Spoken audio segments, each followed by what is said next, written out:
on the work permit thing, because we do see a lot more American players either going to England or potentially trying to get into England. Basically how it works is the worse your national team is ranked, you got to play in a bigger percentage of the games to qualify for that work permit, so you're going to take the job of an Englishman. If your team is higher ranked, you got to play in a lower percentage of the games. So right now the percentage is 30% if you're a top 10 team to qualify for that work permit. That's great because we've seen Gregg Berhalter cycle through a lot of guys. So there's a lot of young kids that probably wouldn't have met the threshold if they were 11 through 20, but now may match that threshold now that they're in the top 10. Another thing worth saying, and I think you might have understated the value of the World Cup pots. I mean, it's not very often that a CONCACAF team can sniff being in that A pot.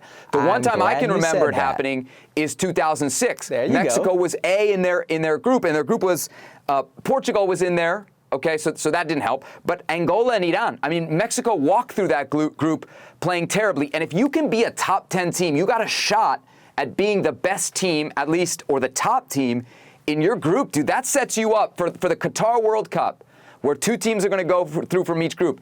If you win your group, you're playing a second-place team. If you come in second in your group, you got to play one of the top 8 teams in the world in that round of 16, and you're probably going home before the quinto partido. So don't undersell the value of what this means to a potential World Cup run. Go ahead, get your time out. Okay, I'm glad you mentioned 2006. By the way, how did that end for you in 2006? No. Okay, never. Okay. Don't worry about that. Maxi Pecho Golazo. Done. Okay.